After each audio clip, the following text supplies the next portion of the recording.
For a game that pushes on marketing its open world environment as the next steps that the franchise is taking, Pokemon Scarlet and Violet now do a lot of hand-holding rather than dictating, just passive-aggressively insisting that you learn their worlds the way they want you to. I find it somewhat ironic that these games are as clunky to get along as they are, because Legends Arceus came out January of this year and made massive improvements to the Pokemon formula that many fans, myself included, were growing impatient with. You only use a formula while making such marginal improvements to the structure of the game while being the most profitable media franchise on the globe for so long until the people buying your products get tired of it, even the kids, who are the main market.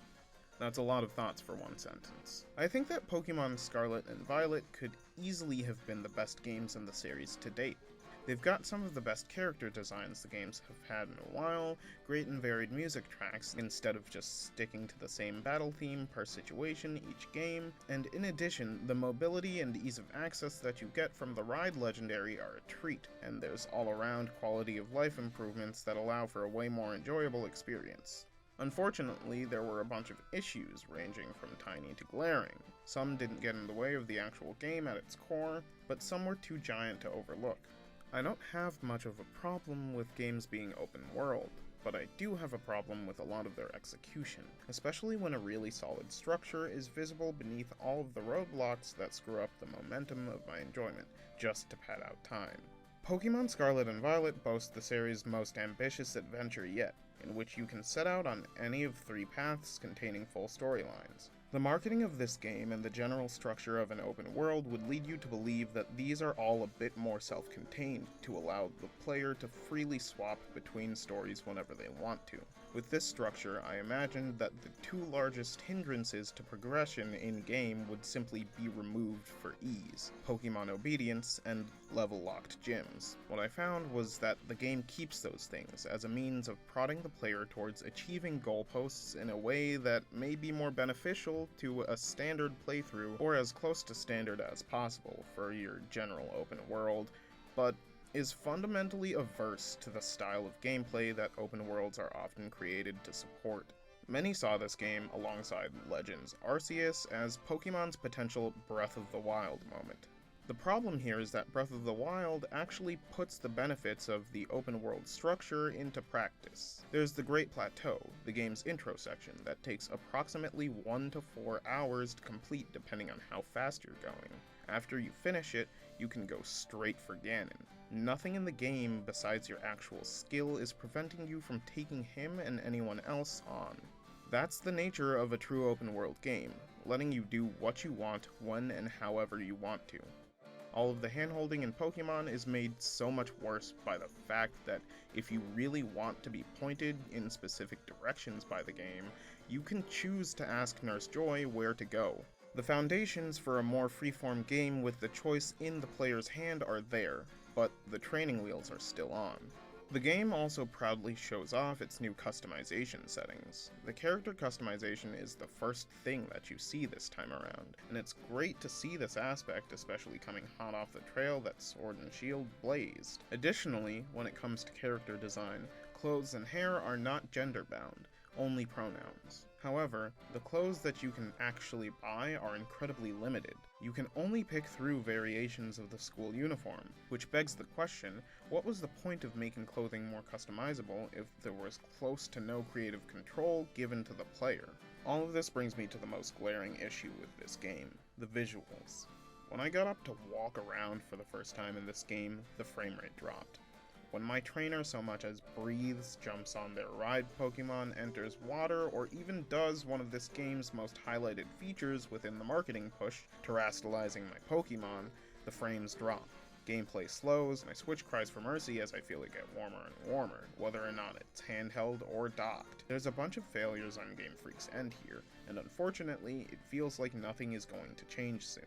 That's especially because the games are tied to a hasty production schedule. If the games don't release on time every year, then the anime doesn't come out or make any sense. Then the flow of production of the cards gets wonky, then everything gets thrown out of whack. Whether it's a structural problem, an issue with laziness, none or both of these things, it's clear that there is a problem with the Pokemon series, and it's becoming harder to ignore. The issue is that with the release timeline these games are on, the best you can really hope for with any of them is that they just so happen to keep the features that you liked and cut out the bad stuff with each release. It's just that with Game Freak and Nintendo, it often feels like there's no room for customer feedback on a game that we chose to buy anyways. It's a bit of a self-defeating and hypocritical thing, but I both want to vote with my dollar while also enjoying a series that I've always had a fondness for. I didn't buy Pokemon Shield, I sat it out and borrowed a friend's copy. I haven't bought a Pokemon game since Omega Ruby and Alpha Sapphire released, and I wanted to have something on my Switch that I knew would occupy my mind when bored and have the familiar fun designs that I'd know and love. So when this one got announced and at least looked better than Brilliant Diamond and Shining Pearl, I decided I'd get it. Unfortunately, I still had a ton of fun when playing Scarlet. There's a lot to love with this iteration. Koraidon is goofy and fun to have around, and I think that, weirdly enough, the 3D modeled Pokemon look better than ever in terms of texture, and that the generally more relaxed vibe the game has going on is way more enjoyable. I'll still be looking forward to the next one, for better or for worse. Now, before this review finishes, I'm going to throw it to Chris, the person who's going to be taking over this series when I graduate. Swapping you in. For me, it is always hard to be objective when it comes to Pokemon, because the nostalgia of these games always blinds me. I first played Pokemon Ruby on my Game Boy Advance when I was just a little kid. This game kickstarted my love of Pokemon and has made me an avid player to this day. Even with my biases, it is hard to look past the blatant flaws of this game. While making an open-world Pokemon game is an impressive and exciting accomplishment, it's hard to not want more. Nonetheless, exploring this vast, bigger world is a blast. Every time I boot up this game, I am excited to see what new Pokemon, places, and people I will run into as I run around freely with no end in sight. This new style in a mainstream Pokemon game is refreshing. Exploring at my own pace until my heart is content feels good. Although I found myself missing surprise encounters, seeing wild Pokemon interact in this open world is a pleasant surprise in itself. They clearly took inspiration from Legends Arceus and made wild Pokemon even more interactive with you, each other, and the environment. Although Paldea as a region is quite large, the lands you can explore themselves can be a little one and the same. The areas feel bland, lifeless from afar, and lacking any character or charisma. With only a few sparse trees to their names, it's hard to fully immerse yourself in everything this open world concept has to offer. The areas, for the most part, besides a couple exceptions, are all the same, making each unique town lose some of their charm. One of the biggest flaws of this game is the graphics. Seriously, these graphics are tough to look at. While the Pokemon themselves look pretty high quality, the towns and environments just look downright bad. It feels like they took a Minecraft world, put it into Blender, and said, good enough! It's frankly sad that such a popular franchise releases a rushed product and still makes such a high profit. They will never learn and never improve if we keep buying. With this in mind, I will still keep buying and playing, because this game is actually quite enjoyable. Curse you, nostalgia!